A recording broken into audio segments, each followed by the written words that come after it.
Welcome back and thanks for joining me today. We're going to be making some of the little collages that you've seen in my work previously. So we're going to make the frame and then we're going to make the base. So I've just got some Kodak little slides here and I've got so many of these. When my mum passed, I inherited all of her slides and then all of her mother's as well. So I've picked out the ones that are just trees and from their travels where they were very nondescript, couldn't tell where they were. And we're just going to open this up, and this is with a palette knife that I'm using, and I'm pushing away from myself so I'm not going to injure myself. There we go. So I've opened that up all the way, and keep your little bit of film. That's something else that we can use in another project also. So I'll just strip the inside out a little bit. Okay, and this is going to be our base. There's different types of glue. There's normal glue and then there's matte gel medium. I'm going to use matte gel medium today. Normal glue will work as well. The advantage of matte medium is that it's going to stick down the actual pieces of paper, so it almost becomes one, and then a light coat over the top. So you only need the smallest bit, and we'll use our palette knife for that. This would last me. I've had this for a couple of years now. As long as you keep the lid really firmly closed, it will last. And I use it on a lot of my projects. I use it for the glue between things also. I've mixed a little bit here up, but we'll mix a tiny bit more. So just half a teaspoon. Less than a teaspoon you'll need. And we'll just wipe that straight off the palette knife. And then we're going to add a dash of water. So just equal parts, no more, even a tiny bit less even. And all this does is mix up to a really lovely thin glue, and it is so economical, and it just layers your junk journal bits beautifully. So I don't know about you, but do you have masses of paper, like lots of little bits? Like normally you'd probably throw out that bit of music paper, but it's got great words on it. So this is vintage. Some in this box is antique, and then we can just peer through. I mean, this would be perfect to use too. All the little bits that you'd probably throw out. And this little bit's from 1800s ledger paper. It's quite brittle, so it really does need the matte medium. I've got a bit of vintage German measuring tape, so that will be perfect too. So this is my box, whereas I'm doing projects, and if they don't work out or I've snipped a bit off, I'm going to put it into this box. So you can see Gypsy Serenade. So too many bits to choose from. Little numbers on books too are really fabulous, and that's got some fabulous German print. So we'll start with those ones and go from there. It's really good to have different colours as well in your selection of items. So I'll start with a little bit of very light white translucent music paper. I'll put that down. You can also darken the layers with a little bit of distress ink if you want before you stick them down. So the layers have a little bit of, I suppose you'd call it definition, because otherwise they're just going to look almost all the same colour. So I'll just darken that little bit. So that's given a really nice tinge. And then this gel matte medium is just the best. It's thin and it glues beautifully. So we're just going to build our layers with whatever I've found on the desk. That's a bit of dictionary paper. So I'll pull a little bit of that off, and I'll darken the edges as well.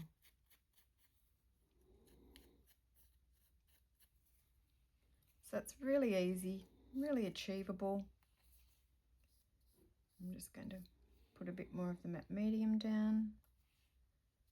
And sometimes it's hard to choose what not to cover. We saw that little piece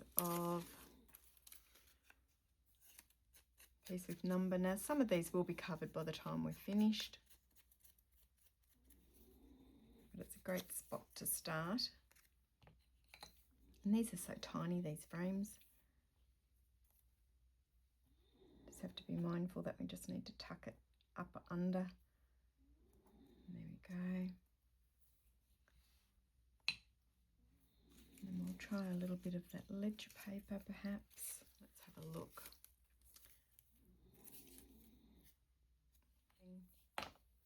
Even if you do both sides.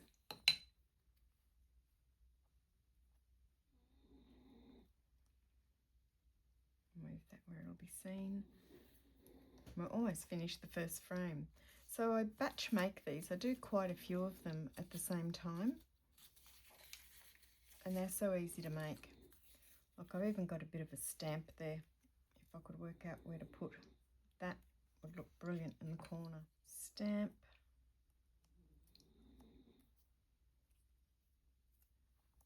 I think he looks really great there. We'll just move the H over. Then this top one isn't quite straight, so that's just going to annoy me.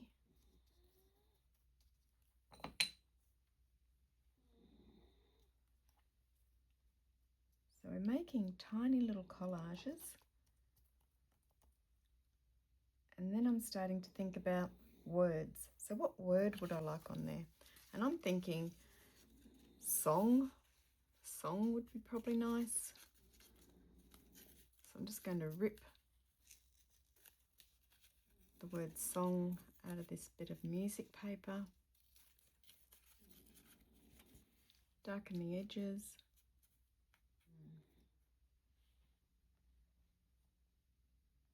Maybe down there. Okay, so that's the first one done. I'll create a few more and then we'll let them dry. I'll just make sure I've got glue under every piece. We'll let them dry. I'm just going to put a little bit over the top.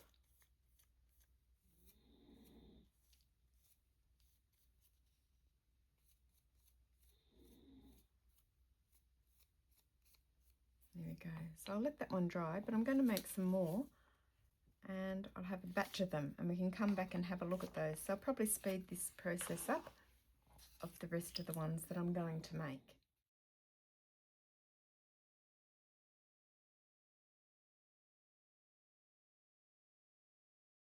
And these will look totally different when we're finished.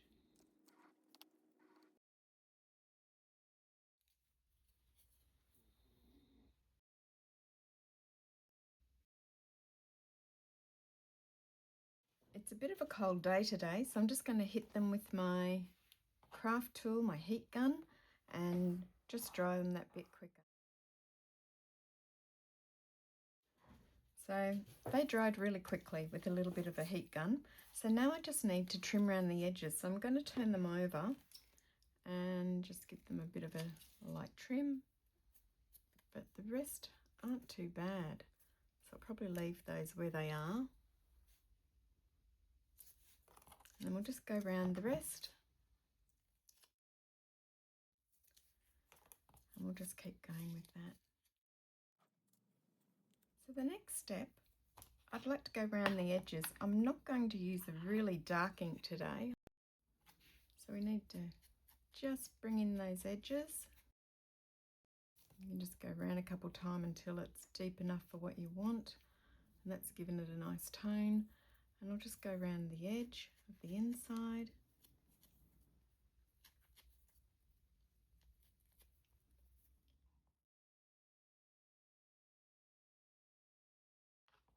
Okay, I like to put little verses on an antique book, and I've gone through, it's got a beautiful cover. It's Queen Victoria's letters. Letters of Queen Victoria, so 1908. So I've gone through here and I pick out pages and I cut some of the old English that they have. I find it's really quite beautiful. And then I put them in a little container at the moment. So depending on what side they are, you've got So Very Agreeable, My Dearest, My Love to Your Mama, My Beloved Child, I Wish It Was. So really lovely verses. A little bit of very thick linen fabric, and I'm going to cut this into tiny little bits. So tiny little bits.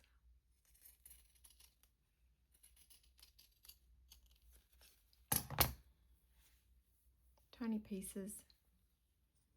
And I'll cut along this really lovely raggedy edge.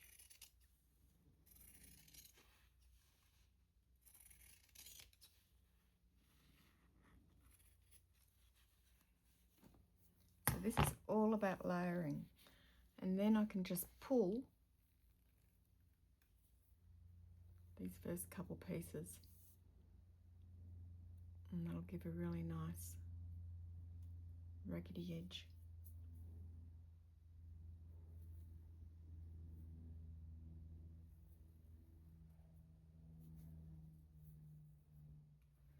So My Beloved Child,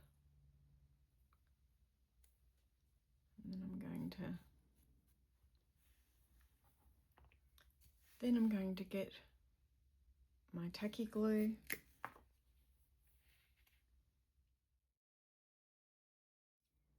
glue it on, snip back a bit because we have to tear the actual fibres away so it's all shabby again, which I'll do on this end.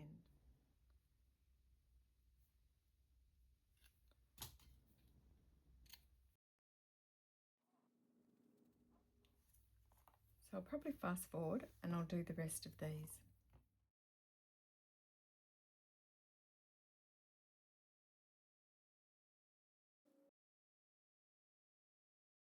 So this is my lace box. So all the bits of lace of projects that I'm not quite sure to do with, I pop in this box. So let's see if we're lucky enough to find something. I think that little fragment will do.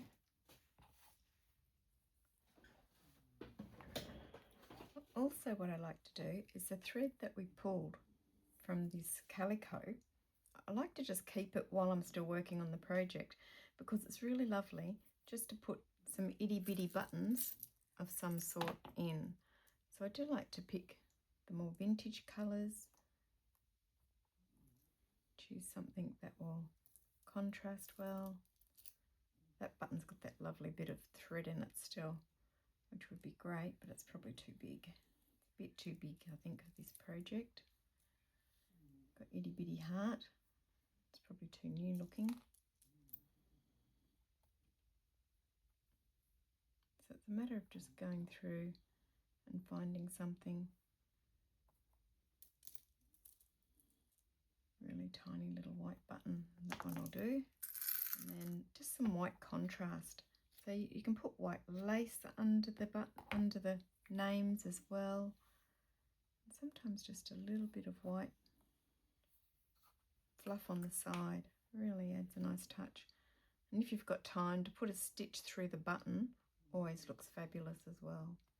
So a couple with buttons, a little bit of lace, tiny wincy bit of lace under here. Then we've just got one more step and then we've finished this part. So our last step for these are little photos for in them. So I'm thinking I've got some digitals that I have in my Etsy shop and I'm just going to possibly use some of these. So I'm just interrupting this video myself because I came up with an idea. I was cutting up cabinet cards that I'd use and using the faces off them, but that meant that you were wasting a lot of ink, paper, etc. So I thought, how can we overcome that? So what I've done is I've taken all my scanned cabinet cards and I've made them into tiny squares. So that way you can choose with your slides which one, and they fit perfectly. I've put a 45mm one in Etsy and also a 50mm. You could also reduce it by half if you wanted to in your printer settings. So this gives you a lot more options. The other thing that I think is really lovely is the ability to make little slides of your own using cabinet cards, but they're actually been printed on transparency film. I'll put the link to the transparency film and also the video where I show you how to print on the transparency. So that'll be in the description. So what I've done is an example of the same printables on Etsy, but it's actually been printed on the transparency. So I've got the same one printed on photo matte paper I have here for an example, and then I've printed it on the transparency. So it gives you some different options when you're making these cards, whether you want to create a little slide of your own. So this certainly will give you another option when you make these tiny little squares that are so cute, and you can choose what person you would put in them. Certainly adds great details to your journals. Anyway, let's get back to the rest of the video. This one has ever your devoted, so perhaps that would be really apt to go in there, quite perfect. I'm going to put the glue on the frame because that way I can position the frame exactly where I want. So put some tacky fast drying glue on.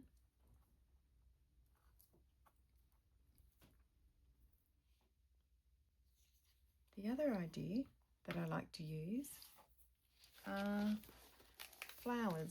So I've got a really nice book, The Concise British Flora in Colour. This is a really lovely book with all different sorts of flowers. Really delicate, pretty, small ones. These lovely lacy green ones. And if you just hold your frame over the flowers, we can see that one's absolutely gorgeous. And those two are perfect. Really pretty. One thing I love to make also is with my transparencies. So I'm going to use this in one, and I've got one that says the most lovely child or my beloved child. So I might go with my most lovely child.